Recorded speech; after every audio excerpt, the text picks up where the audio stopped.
जय हिंद साथियों, मैं आशीष रावत आप सभी का स्वागत करता हूं आपके अपने YouTube चैनल NRDA क्लासेस में। दोस्तों, जैसा आप सभी जानते हैं कि हम सब मिलकर तैयारी कर रहे हैं आर्मी अग्निवीर भर्ती 2025 की। और दोस्तों, जैसा आप सभी जानते हैं कि हम जो है सोमवार से लेकर शनिवार तक प्रैक्टिस सेट करते हैं 30 प्रश्न वाले, और संडे को जो है हम टॉप क्वेश्चन, जैसे कि आज सुबह आए थे जीएस के यानी साइंस के प्रश्न टॉप 100 क्वेश्चन, और शाम को लेकर के आता हूं मैं जीके के टॉप 100 क्वेश्चन जीके के। तो दोस्तों, अभी मैं लेकर के आया हूं टॉप 100 क्वेश्चन जीके के। तो पिछले संडे को भी क्लास हुई थी, तो ये अपना सेकंड नंबर पार्ट है। तो आपने अगर नहीं देखा है पिछला वाला पार्ट, डिस्क्रिप्शन में आपको लिंक मिल जाएगा, या चैनल पर आप जाइए चेकआउट कीजिए। प्रैक्टिस सेट भी मिल जाएंगे आपको और क्वेश्चन भी मिल जाएंगे। तो चलते हैं आज की क्लास को शुरू करते हैं बिना आपका टाइम वेस्ट करे। एमसीक्यू टाइप क्वेश्चन होने वाले हैं, हर लॉट के अंदर लगभग 10 क्वेश्चन आने वाले हैं। तो पहला है हमारे सामने कि हरियाणा का क्षेत्रफल कितना वर्ग किलोमीटर है। तो दोस्तों, ये 44,212 वर्ग किलोमीटर है।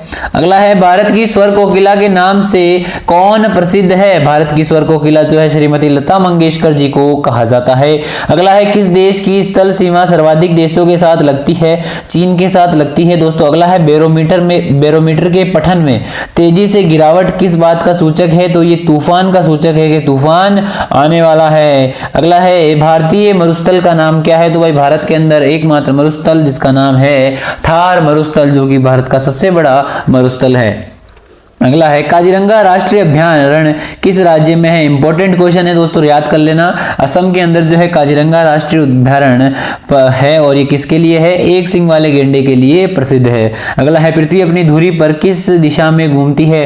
दोस्तों, जो पृथ्वी होती है वो पश्चिम से पूर्व की ओर अपनी धुरी पर घूमती है, और ये कितने डिग्री झुकी हुई है, 23.5 डिग्री अक्षांश झुकी हुई है। अगला है, उज्जैन किस नदी के किनारे है। तो शिप्रा नदी के तट पर जो है उज्जैन बसा हुआ है, और ये किस मंदिर के लिए प्रसिद्ध है। तो भगवान शिव के महाकालेश्वर मंदिर के लिए ये प्रसिद्ध है। अगला प्रश्न हमारे सामने है कि कौन सी धातु, उज्जैन कहां पर है ये भी मैं आपको बता देता हूं, एमपी के अंदर है।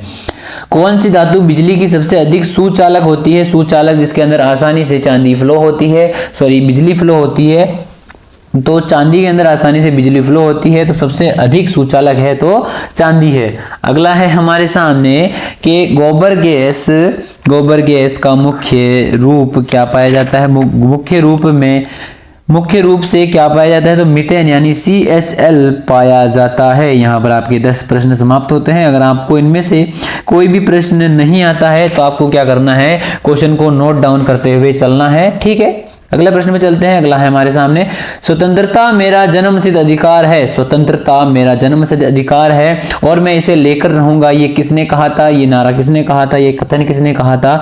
तो लोकमान्य बाल गंगाधर तिलक ने कहा था। अगला प्रश्न हमारे सामने है कि राज्यसभा के सदस्यों का चुनाव कितने अवधि के लिए होता है। तो 6 वर्षों के लिए किया जाता है। अगला है, हिंदी भाषा की लिपि कौन सी है। तो देवनागरी हिंदी भाषा की लिपि है। अगला है, हमारी आकाश गंगा का नाम क्या है। तो दुग्ध मेलखा या मिल्की वे है। अगला है, हिंदी भाषा का पहला समाचार पत्र कौन सा था। तो उदंड मार्दंड जो है हिंदी भाषा का पहला समाचार पत्र था। अगला है, तुलसीदास रामचरितमानस हिंदी भाषा की किस बोली में लिखी गई है। तो अवधी बोली के अंदर जो है रामचरितमानस लिखी हुई है, जो कि किसके द्वारा लिखी गई है, तुलसीदास जी द्वारा लिखी गई है। अगला है, हरियाणा के राज्य कवि कौन कहलाते हैं। तो उदय भानु हंस जो है हरियाणा के राज्य कवि कहलाते हैं। अगला है, आधुनिक ओलंपिक खेलों की शुरुआत कब और कहां से हुई थी। तो एथेंस जो कि यूनान के अंदर है, 1896 में जो है ओलंपिक की शुरुआत हुई थी। अब ओलंपिक संबंधित आपके सामने 7-8 प्रश्न आपको देखने को मिलेंगे, जो कि बहुत इंपॉर्टेंट होंगे। अगला है, भारत ने किस खेल में ओलंपिक खेलों में 8 बार स्वर्ण पदक जीता है। तो हॉकी के अंदर जो है भारत ने 8 बार स्वर्ण पदक जीता है, ठीक है। अगला है हमारे सामने कि भारत ने आखिरी बार हॉकी में स्वर्ण पदक कहां और कब जीता था। तो ये पार्को में जो ओलंपिक खेल हुए थे वहां पर 1980 में जीता था, ठीक है। अगला प्रश्न हमारे सामने देखिए, यहाँ पे समझिएगा। ओलंपिक खेल जो है 1896 में चालू हुए थे। सबसे ज्यादा ओलंपिक खेल, सबसे ज्यादा स्वर्ण पदक भारत ने कौन से खेल में जीते? हॉकी में जीते। कितने जीते? 8 जीते। और आखिरी बार स्वर्ण पदक कौन से सन में जीता? तो 1980 पार्कों में जो ओलंपिक हुआ था उसमें जीता था। अगला प्रश्न हमारे सामने है भाई कि ओलंपिक खेलों का आयोजन कितने सालों में होता है? भाई ओलंपिक खेलों का हर 4 साल में ओलंपिक खेल होते हैं। अगला है अंतर्राष्ट्रीय ओलंपिक समिति का मुख्यालय कहाँ पर है? लुसान, जो कि स्विट्जरलैंड के अंदर है, वहां पर जो है ओलंपिक समिति का मुख्यालय या हेडक्वार्टर है। अगला है 2012 में ओलंपिक खेल कहाँ हुए थे? तो ये लंदन में हुए थे। अगला है ओलंपिक ध्वज में कितने गोले या कितने छल्ले पाए जाते हैं? 5 छल्ले पाए जाते हैं, जो कि 5 महासागरों को क्या करते हैं? दर्शाते हैं। जो हमारे भारत विश्व में जितने 5 महासागर है उन 5 महासागरों को दर्शाते हैं। अगला है एक ओलंपिक में सर्वाधिक स्वर्ण पदक जीतने वाला खिलाड़ी कौन है? Michael Phelps. बहुत इंपॉर्टेंट क्वेश्चन और बहुत ही अच्छा नाम है माइकल फेल्प्स, जो कि एक स्विमर है। इन्होंने 23 गोल्ड मेडल जीते हैं। 23 गोल्ड मेडल जीते हैं ओलंपिक के अंदर। ठीक है। अगला है 2020 में ओलंपिक खेल कहाँ हुए थे? तो ये टोक्यो जापान में हुए थे। अगला है सन 2012 में ओलंपिक खेलों में कांस्य पदक जीतने वाली साइना नेहवाल। साइना नेहवाल संबंध किस खेल से है? जो साइना नेहवाल ने 2012 में जो लंदन में ओलंपिक हुए थे उन्होंने वहां पर क्या जीता था? कांस्य पदक जीता था। तो ये कहाँ कौन से खेल से संबंध रखती है? तो बैडमिंटन खेलती है साइना नेहवाल, ये आपको याद रखना है। अगला है भारत ने ओलंपिक खेलों में पहली बार किस वर्ष भाग लिया था? तो सन 1900 के अंदर जो है भारत ने ओलंपिक खेलों में भाग लिया था। दोस्तों 1896 में ओलंपिक खेल शुरू हुए थे और 1900 यानी अगले हर 4 साल की अवधि में होते हैं। देखिए यहाँ पर प्रश्न है, हर 4 साल की अवधि में होते हैं। तो 4 साल बाद जो 1900 में ओलंपिक हुए थे उनमें जो है भारत ने भाग लिया था। अगला है ओलंपिक खेलों में पदक जीतने वाली पहली भारतीय महिला खिलाड़ी कौन थी? कर्णम मल्लेश्वरी थी। ठीक है। इनका संबंध कौन से खेल से है? तो दोस्तों मैं आपको बता देता हूँ, जो वेट लिफ्टिंग जो खेल होता है उस खेल में ओलंपिक के अंदर स्वर्ण पदक जीतने वाली ओलंपिक खेलों में पदक जीतने वाली भारतीय महिला है। पहली भारतीय महिला कौन है? कर्णम मल्लेश्वरी है। और ये कौन सा खेल खेलती है? Weight lifting. ठीक है। अगला है बैक टू वेदास यानी वेदों की ओर लौटो का नारा किसने दिया? महान महर्षि दयानंद ने दिया था।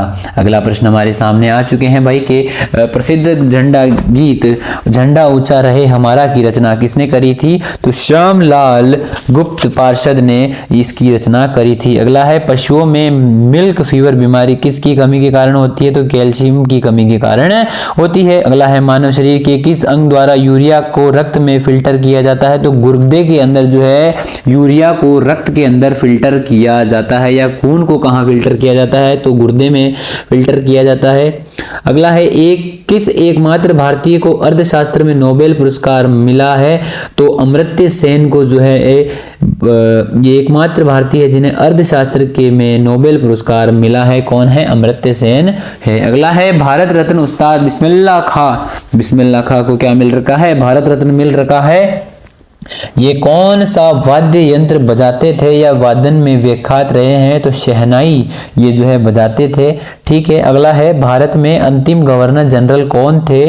तो सी राजगोपालाचारी जो थे क्या थे? अंतिम क्या थे? गवर्नर जनरल थे सी राजगोपालाचारी। अगला है मिलाई इस्पात संयंत्र का निर्माण किस देश के सहयोग से किया गया? तो ये रूस के सहयोग से किया गया था। अगला है उत्तरी ध्रुव में भारत ने अनुसंधान केंद्र का नाम क्या है? हिमाद्री द्वीप। क्या है? हिमाद्री द्वीप है। क्या है? उत्तरी ध्रुव में भारत के अनुसंधान केंद्र का नाम क्या है? हिमाद्री द्वीप है। दोस्तों अगला प्रश्न हमारे सामने है कि विश्व में माउंट एवरेस्ट पर प्रथम महिला कौन थी? दोस्तों विश्व की बात हो रही है तो यहाँ पर ये जापान की रहने वाली थी जुनेको तबाई। कौन थी? जुनेको तबाई थी। अगर आपसे भारत की पूछे तो हमने पहले इसके बारे में पढ़ रखा है। दोस्तों यहाँ पर दोस्तों हिमाद्री आएगा, केवल हिमाद्री। क्या आएगा? हिमाद्री जो है उत्तरी ध्रुव के भारत के अनुसंधान केंद्र का नाम है। अगला है विश्व में माउंट एवरेस्ट पर चढ़ने वाली प्रथम महिला कौन थी? दोस्तों विश्व की बात हो रही है यानी पूरे वर्ल्ड की बात हो रही है कि पहली महिला जो माउंट एवरेस्ट पर चढ़ी थी विश्व में तो जापान की रहने वाली जुनेको तबाई जो है चढ़ी थी। उसके बाद अगर आपसे भारत की पूछे तो कौन थी? बछेंद्री पाल थी। अगला है पीलिया किस अंग को प्रभावित करता है? तो यकृत या लीवर को प्रभावित करता है। कौन? पीलिया रोग। अगले क्वेश्चन आ चुके हैं हमारे सामने। द्रव सभी दिशाओं में समान दाब पारित करता है, यह कथन किस नियम से संबंधित है? तो पास्कल का नियम है कि द्रव जो होता है यानी पानी जो होता है सभी दिशाओं में समान दाब यानी समान प्रेशर पारित करता है या लगाता है। अगला प्रश्न है क्लोरोफिल का खनिज घटक क्या है? तो मैग्नीशियम है। अगला है एलपीजी गैस में क्या होता है? दोस्तों एलपीजी गैस में क्या होता है? तो मैं आपको बता देता हूं कि एलपीजी गैस में लिक्विड पेट्रोलियम गैस 142वां क्वेश्चन। हाँ दोस्तों, एलपीजी गैस सिलेंडर जो होते हैं उसके अंदर यहाँ पर देखिए ब्यूटेन दे रखा है। क्वेश्चन थोड़ा टाइप नहीं हो पाया है। ब्यूटेन और प्रोपेन होते हैं, आपको लिख लेना है दोस्तों। यहाँ पर क्वेश्चन लिख लीजिएगा, 142वें में आएगा ब्यूटेन और प्रोपेन। दोस्तों मेनली तो ब्यूटेन पाया जाता है, अगर आपसे पूछ ले ऑप्शन में आ जाए तो ब्यूटेन और प्रोपेन दोनों एक साथ भी दे सकता है। तो एलपीजी गैस में क्या होता है? ब्यूटेन पाया जाता है। अशोक ने अभिलेखा को पढ़ा, अशोक के अभिलेखों को पढ़ा था, किसने पढ़ा था? जेम्स फिरोज ने सर्वप्रथम। यहाँ पर ये क्वेश्चन थोड़ा सा उल्टा सीधा हो गया है, मैं आपको समझा देता हूँ अगर आप समझ जाएं। तो यहाँ पर क्वेश्चन लिख रखा है कि किसने सर्वप्रथम अशोक के अभिलेख को पढ़ा? तो जेम्स फिरोज ने जो है अशोक के अभिलेखों को सर्वप्रथम पढ़ा था। अगला है किस बौद्ध भिक्षु के प्रभाव से अशोक ने बौद्ध धर्म ग्रहण करा था? तो उपगुप्त के नाम से एक भिक्षु थे, उनके प्रभाव में आकर अशोक ने बौद्ध धर्म को ग्रहण करा। अगला है कौन सी मुगल बादशाह अशिक्षित थे? कौन से मुगल बादशाह अशिक्षित थे? तो अकबर जो है अनपढ़ था। अगला है अमृतसर शहर की स्थापना किसने करी? तो गुरु रामदास ने करी थी। और कब करी थी भाई? ये पता नहीं मेरे को, गुरु रामदास ने करी थी। ठीक है, ये 1544 में करी थी, है ना? नहीं, 1540 के अंदर करी थी। गुरु रामदास ने कब करी थी? 1540 के अंदर अमृतसर की स्थापना करी थी। अगला है गदर पार्टी के संस्थापक कौन है? तो लाला हरदयाल जो है गदर पार्टी के संस्थापक हैं। अगला है सिख इतिहास में लंगर प्रथा किसने शुरू करी थी? तो गुरु अंगद देव ने जो है लंगर प्रथा। दोस्तों आप अभी भी अगर किसी गुरुद्वारे में जाए तो वहां पर आपको जो है फ्री में खाना खिलाया जाता है, लंगर खिलाया जाता है, खाना पीना रहना हर सुविधा आपको जो है सिख धर्म में दी जाती है। तो ये किसने शुरू करा था? ये गुरु अंगद देव ने शुरू करी थी। अगला है सबसे प्राचीन वेद कौन सा है? तो ऋग्वेद है। कौन सा है मेरे भाई? ऋग्वेद जो है सबसे प्राचीन वेद है। यहाँ पर आपके जो है 50 प्रश्न समाप्त होते हैं। 50 में से आपका कितना स्कोर रहा मुझे कमेंट बताते हुए चलिए लाइव सेट में। मैं थोड़ा पानी पी लेता हूँ।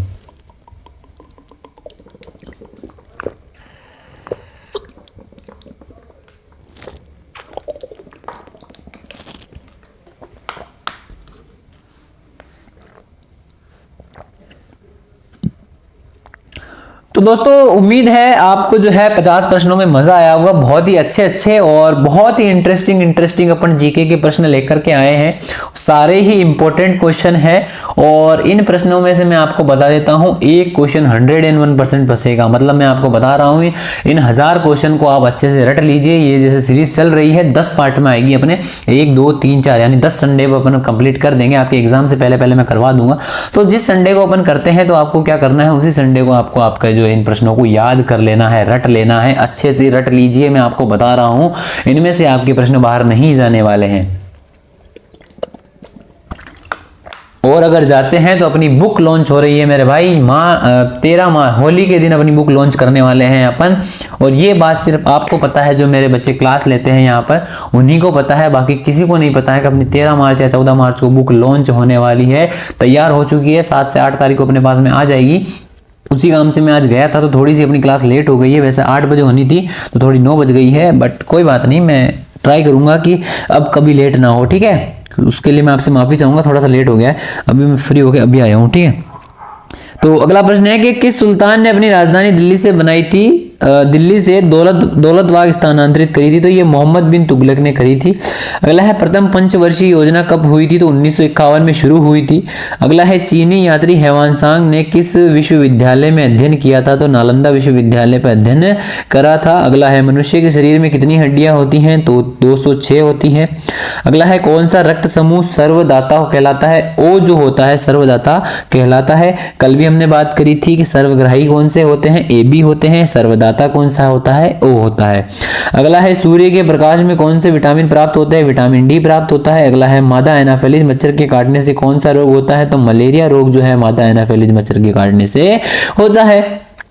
टेलीफोन का आविष्कार किसने करा था? तो अलेक्जेंडर ग्राहम बेल ने जो इसका आविष्कार करा था। ये वाहन वेल लिखा है तो ग्राहम वेल कर लीजिएगा। अगला है प्रकाश की गति कितनी होती है? तो 3 लाख किलोमीटर प्रति सेकंड जो है प्रकाश की गति होती है। अगला है पृथ्वी सूर्य का चक्कर लगाती है। ये सबसे पहले किसने कहा था? तो कोपरनिकस ने जो है ये कहा था कि पृथ्वी जो है सूर्य का चक्कर लगाती है। अगला प्रश्न हमारे सामने आ चुके हैं कि प्रकाश वर्ष का संबंध किससे है? तो खगोलीय दूरी। दोस्तों खगोलीय दूरी यानी जो अंतरिक्ष में जो दूरियां नापी जाती है वो किस में जाती है? प्रकाश वर्ष में नापी जाती है। अगला है स्वर्ण मंदिर कहां पर है? अमृतसर में है। Char Minar Hyderabad, Qutub Minar Delhi, gateway of India Mumbai, India gate Nai Delhi, Taj Mahal Agra. Azad Hind फौज की स्थापना किसने करी थी? आजाद हिंद फौज की स्थापना कहां पर हुई थी? तो ये सिंगापुर में हुई थी। किसने करी थी? सुभाष चंद्र बोस ने करी थी। अगला प्रश्न हमारे सामने है कि शिक्षक दिवस कब मनाया जाता है? 5 सितंबर को मनाया जाता है और ये हमारे भारत के प्रथम उपराष्ट्रपति डॉक्टर सर्वपल्ली राधाकृष्णन की याद में मनाया जाता है या उनके जन्म दिवस पर मनाया जाता है। अगला है खेल दिवस कब मनाया जाता है? 29 अगस्त को मनाया जाता है और हमारे भारत के भूतपूर्व हॉकी टीम के कप्तान मेजर ध्यानचंद के जन्म दिवस के रूप में मनाया जाता है। दोस्तों हमने पहले भी पढ़ा था कि 8 स्वर्ण पदक जो है हॉकी टीम ने जीते थे और ये इन्हीं की वजह से हम जीत पाए थे। तो इनकी इसी उपलब्धियों के कारण इनके जन्म दिवस को जो है खेल दिवस के रूप में प्रत्येक वर्ष 29 अगस्त को मनाया जाता है। ठीक है। अगला प्रश्न है हमारे सामने, किसके जन्म दिवस को खेल दिवस के रूप में मनाया जाता है? यहाँ पर प्रश्न आ चुका है कि मेजर ध्यानचंद के जन्म दिवस को जो है खेल दिवस के रूप में मनाया जाता है। और कब मनाया जाता है? 29 अगस्त को मनाया जाता है। विश्व पर्यावरण दिवस, सारे दिवस आ चुके हैं दोस्तों, बहुत ही अच्छे प्रश्न हैं। विश्व पर्यावरण दिवस कब मनाया जाता है? 5 जून को पर्यावरण दिवस मनाया जाता है। करो या मरो का नारा महात्मा गांधी ने दिया। जय हिंद का नारा सुभाष चंद्र बोस ने दिया। दिल्ली चलो का नारा नेताजी सुभाष चंद्र बोस ने दिया। वेदों की ओर लौटो, बैक टू वेदास महर्षि दयानंद सरस्वती। इंकलाब जिंदाबाद का नारा भगत सिंह ने दिया। तुम मुझे खून दो मैं तुम्हें आजादी दूंगा नारा नेताजी सुभाष चंद्र बोस ने दिया। आराम आराम है जवाहरलाल नेहरू। जय जवान जय किसान का नारा लाल बहादुर शास्त्री। तो यहाँ पर आपके जो है जितने भी इंपॉर्टेंट नारे थे वो कवर हो चुके हैं। और आगे चलते हैं, कितने नारे आगे मिलते हैं या नहीं मिलते हैं। तो आगे आपके सामने और नारे कि मारो फिरंगी को नारा किसने दिया? मंगल पांडे ने। अगला है सरफरोशी की तमन्ना अब हमारे दिल में है, देखना है दम कितना बाजुए कातिल में है। तो ये नारा किसने दिया था? तो राम प्रसाद बिस्मिल ने दिया था। क्या था? सरफरोशी की तमन्ना अब हमारे दिल में है, देखना है दम कितना बाजुए कातिल में है। वाह वाह, क्या नारा है भाई, राम प्रसाद बिस्मिल ने दिया था भाई। ये स्लोगन है सारे बहुत अच्छे अच्छे। फिर है भारत का नेपोलियन किसे कहा जाता है? तो समुद्रगुप्त को भारत का नेपोलियन कहा जाता है। सती प्रथा का अंत करने में सबसे अधिक प्रयास किसने करा था? तो राजा राममोहन जो है सती प्रथा का अंत करने के लिए बहुत प्रयास करे थे और इन्होंने अंत करा था। अगला है रामकृष्ण मिशन स्वामी विवेकानंद ने स्थापित करा था। अगला है महात्मा गांधी का जन्म कब हुआ था? 2 अक्टूबर को हुआ था। अगला है महात्मा गांधी का पूरा नाम मोहनदास करमचंद गांधी, महात्मा गांधी नहीं गांधी। बहुत इंपॉर्टेंट है, मैंने आपको पहले भी बताया है, क्वेश्चन फंसेंगे गांधी से, याद रखिएगा हर एक चीज। आ गया महात्मा गांधी को महात्मा की उपाधि रविंद्रनाथ टैगोर ने दी थी। बापू की उपाधि किसने दी थी? भगत सिंह ने दी थी। अगला है और राष्ट्रपिता किसने कहा था इसे? सबसे पहले सुभाष चंद्र बोस ने कहा था। अगला है माय एक्सपेरिमेंट विथ ट्रूथ पुस्तक लिखी थी महात्मा गांधी ने। भारत का सर्वोच्च नागरिक सम्मान भारत रत्न होता है, ये भी आपको याद रखना है। कैसे लग रहे हैं प्रश्न आपको, ये बताइएगा मुझे कमेंट बॉक्स में। अच्छे अच्छे क्वेश्चन है दोस्तों, लेवल धीरे धीरे अपन हाई कर रहे हैं। और दोस्तों आप जो सोच रहे हो कि इंडियन आर्मी में एसएससी जीडी लेवल के क्वेश्चन आएंगे, तो ऐसा नहीं होता है भाई। क्वेश्चन आपको जो है आर्मी लेवल का पूछेगा, 10th लेवल का पूछेगा। बंदा मेरे को कमेंट करता है कि भाई आप थोड़ा लेवल हाई करो। भाई हाई लेवल पढ़ने से क्या मतलब है जब आपके क्वेश्चन यहां से आ रहे हैं। भाई हमारे एकेडमी से 203 बच्चों का सिलेक्शन हुआ है, 203 बच्चों ने यही चीज पढ़ी है और हर बच्चा हमारा जो है 35+ क्वेश्चन करके आता है। कितने करके आता है? 35+ क्वेश्चन करके आता है। पिछली बार 40 45 क्वेश्चन राइट करके आए थे। बस क्या करते हैं अपन, इन्हीं क्वेश्चनों को रटाते हैं, इन्हीं क्वेश्चनों को पढ़ाते हैं। बस ये डिफरेंस होता है कि हमारा जो क्लास होती है उसके अंदर थोड़ा सा वो डीप जाते हैं। बट क्वेश्चन लेवल यही आता है मेरे भाई, इससे हार्ड क्वेश्चन नहीं आते हैं जितना आप पूछ रहे हो भाई, और लेवल हाई करो और अब अनडिसेंट पढ़ने से कुछ मतलब नहीं होता है, जितना आप पढ़ रहे हो बस वो याद होना चाहिए, इतना सा आपको करना है। मान लीजिए आप एक चीज के 10 पॉइंट निकाल रहे हो और उनको पढ़ रहे हो, यार यूपीएससी का थोड़ी करेक्ट करने जा रहे हो जो आप इतना पढ़ रहे हो, आर्मी जीडी की तैयारी कर रहे हो तो आर्मी जीडी लेवल का पढ़ो ना भाई। तो एक बार मुझे भरोसा करके देखिए, आप ये जो मैं पढ़ा रहा हूं इसको बस आप रट लीजिए, मैं बता रहा हूं आपका जीके और साइंस का क्वेश्चन कहीं नहीं जाएगा। पिछली बार बायो आई थी, मैं बायो के क्वेश्चन बहुत अच्छे अच्छे लेवल के 500 से क्वेश्चन आपको जो है एक ही क्लास में करवा दूंगा एंड के अंदर, नो टेंशन रहो। बायो हार्ड आई थी ना पिछली बार, बायो के बहुत ही शानदार शानदार प्रश्न अभी क्लास के अंदर तैयार हो रहे हैं, वो सारे प्रश्न मैं आपको दे दूंगा। और बताओ, ठीक है, कमेंट करके बताना, ठीक है मेरे को कि क्या आपकी राय है। अगला है फिल्म के क्षेत्र में आगे चलते हैं अपन। फिल्म के क्षेत्र में दिया जाने वाला सर्वोच्च भारतीय पुरस्कार कौन सा है? तो दादा साहब फाल्के पुरस्कार है। दादा साहब फाल्के ने हमारे भारत की प्रथम पिक्चर बनाई थी, उस पिक्चर का नाम क्या है वो आप मेरे को कमेंट बॉक्स में बताइए कि दादा साहब फाल्के ने जो है कौन सी पिक्चर बनाई थी। बहुत इजी प्रश्न है, आप जल्दी से कमेंट में बता दीजिएगा हमारे भारत की बनने वाली सबसे पहली चलचित्र या फिल्म कौन सी है। अगला है भारत का सर्वोच्च वीरता पुरस्कार परमवीर चक्र या फिर पीवीसी, ठीक है। अगला है भारत का शेक्सपियर किसे कहा जाता है? कालिदास को। अगला है कंप्यूटर का पिता चार्ल्स बेबेज या कंप्यूटर का जनक चार्ल्स बेबेज को कहा जाता है। अंतरिक्ष में जाने वाले प्रथम व्यक्ति कौन थे? यूरी गागरिन थे, ये रूस के रहने वाले थे, सॉरी।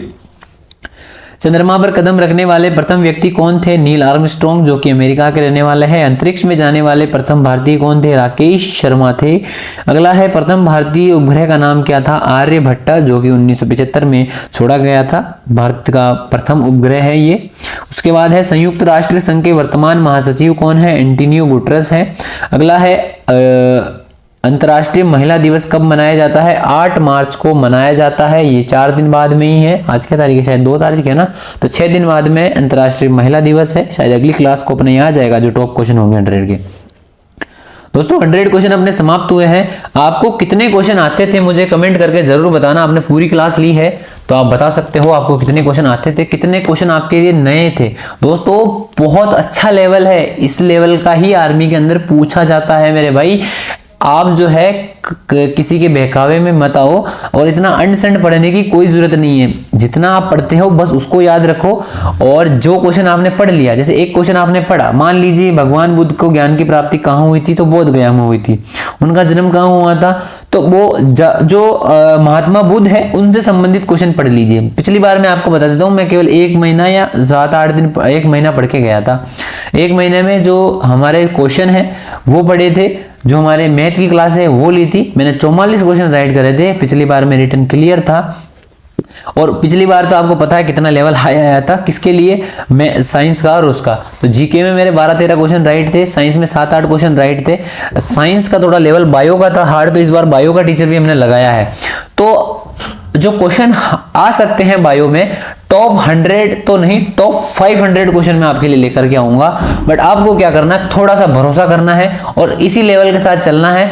जितने क्वेश्चन आ रहे हैं उनको लिखते हुए चलना है, जो नहीं आ रहा है उनको भी लिखना है, जो आ रहा है उनको भी लिखना है, और अच्छे से पढ़ाई पे ध्यान देना है। मैथ के मैं आपको क्वेश्चन पेपर वहां पर अवेलेबल करवाऊंगा, और देखते हैं कि एक हफ्ते बाद अपन ट्राई करेंगे कि आपकी मैथ की क्लासेस भी स्टार्ट करते हैं। जो होगा देखा जाएगा। अभी आपका कितना स्कोर रहा मुझे बता देना, और थोड़ी सी क्लास लेट हो गई उसके लिए आपसे माफी चाहता हूँ। कल सुबह अपनी 8 बजे क्लास आने वाली है, तो कल सुबह 50 क्वेश्चन की लेके आ रहा हूं मैं, जिसके अंदर 25 अपने पास में होने वाले हैं जीके के, और 25 होने वाले हैं साइंस के। और फिर परसों से अपन देखते हैं 50 क्वेश्चन सुबह जीके के लेके आते हैं और 50 शाम के। आपका क्या रहता है? मेरे को आपने बहुत सारे बच्चों ने बोला है 50-50 अलग लेके आओ, तो शाम को परसों से अपन करेंगे। कल तो मेरे पास लिखा हुआ है नहीं, तो परसों से अपन इसको करेंगे, ठीक है।